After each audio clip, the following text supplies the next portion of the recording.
کہ جب میں نے ایک انگریز کا جملہ پڑھا بڑا تعجب ہوا اس جملے پہ. کہتا ہے جب میں نے حسین کی زندگی کا مطالعہ کیا تو مجھے ایک عجیز چیز حسین ابن علی کی زندگی میں نظر آئی کہ مجھے تاریخ میں بہت ہیرو نظر آئے، لیکن حسین ابن علی ایک ایسا ہیرو ہے جو ایک قوم کا ہیرو نہیں بنا بلکہ ہر قوم نے اسے تسلیم کیا. کہ ہر قوم کے کچھ ہیرو ہیں، پاکستان کے اپنے ہیرو ہیں لیکن ایرانی قوم ان کو یاد نہیں کرتی، ایران کے اپنے ہیرو ہوں گے لیکن ہماری قوم ان کو یاد نہیں کرتی، انڈیا کے اپنے ہیرو ہوں گے لیکن ہم ان کو یاد نہیں کرتے. ہر قوم اپنے ہی ہیروں کو یاد کرتی ہے، اپنے ہی بہادروں کو یاد کرتی ہے. لیکن کہتا ہے جب حسین کی زندگی کو دیکھا گیا تو ایک عجیب چیز نظر آئی کہ یہ مسلمانوں کے بہادر تھے، یہ شیعوں کی قوم کے بہادر تھے، لیکن حسین کو گاندھی نے بھی یاد کیا، حسین کو کرسچن بھی یاد کر رہے ہیں. آج حسین ڈے پر تمام تر قومیں اور اقوام ریسرچ کر رہی ہیں کہ وہ کہتا ہے میری اپنی مثال ہے کہ میں نے حسین ابن علی کی زندگی پر ریسرچ کی کہ اس کی زندگی میں ایسی کون سی کشش ہے،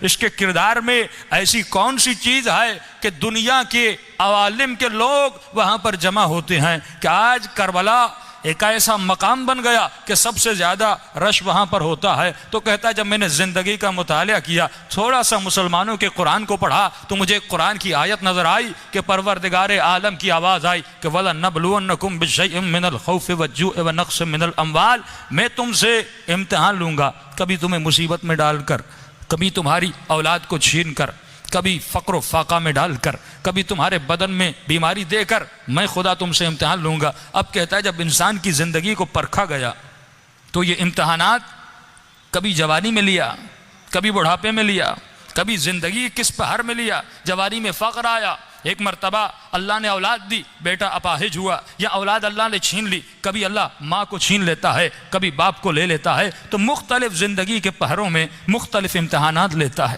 لیکن کہتا ہے جب میں نے حسین کی زندگی کو پڑھا ایک عجیب منظر یہ تھا کہ خدا نے حسین ابن علی سے تمام تر امتحانات ایک دن میں لے لیے.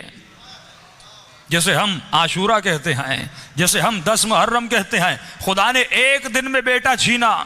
خدا نے ایک دن میں حسین کی جان اور بدن کا بھی امتحان لیا، کبھی پیاس کا امتحان، کبھی بھوک کا امتحان. کہتا ہے یہ جب میں روایت پڑھتا ہوں اور جب حسین ابن علی کی زندگی کو پڑھتا ہوں کہ جب مولا کے بدن پہ تیر برسائے جا رہے تھے، نیزے مارے جا رہے تھے، پتھروں کی بارش کی جا رہی تھی، لیکن فرمایا بار بار زہرا کا بیٹا خیموں کی طرف نگاہیں دوڑا رہا تھا اور دیکھ رہا تھا کہ میرے ناموس کو لوٹا جائے گا، خیموں کو آگ لگائی جائے گی، ماؤں بہنوں کے پردوں کا کیا ہوگا. لیکن کہتا ہے یہ چیز میں نے تسلیم کی کہ خدا نے ایک دن میں امام حسین سے امتحان لیا. لیکن کہتا ہے مقام تعجب تب تھا کہ جس کی وجہ سے امام حسین کی زندگی یا مولا کا کردار یا مولا کا نام پوری دنیا میں اجاگر ہوا، اس کی وجہ یہ تھی. کہتا ہے ہو سکتا ہے کسی کے گھر میں زلزلہ آ جائے، ایک دن میں بیٹا مر جائے، ایک دن میں گھر تباہ ہو جائے، ایک دن میں مال چھین لیا جائے، اس کا بدن خود تباہ و برباد ہو جائے، یہ امتحان ایک دن میں لیا جا سکتا ہے. لیکن کہتا ہے دنیا میں جتنے بھی بڑے بڑے بہادروں کو دیکھا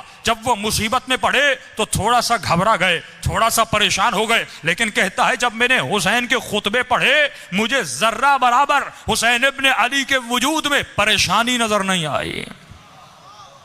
یہ اطمینان انسان کے علو کی نشانی تھی کہ اللہ نے بیٹا چھینا لیکن ذرہ برابر پریشانی نہیں تھی. پروردگار عالم نے نوجوان بیٹا اس کے سینے پہ برچی لگی کہ خود نکال رہا ہے لیکن چہرے پہ ذرہ برابر پشیمانی نہیں تھی کہ کاش میں کربلا نہ آتا. ایسا جملہ نہیں کہا، بس ایک ہی جملہ کہا کہ رضن بالرضا، اے خدا اگر تو مجھے شہید ہوتا ہوا دیکھنا چاہتا ہے تو حسین بھی شہید ہونا چاہتا ہے. کہتا پھر صرف حسین کا مقام یہ نہیں، جب بی بی زینب کا کردار دیکھتے ہیں یہی مقام رضا ہے جس کو حاصل کرنے کے لیے ہم دنیا میں آئے، جس کو حاصل کرنے کے لیے انسان کو روح عطا کی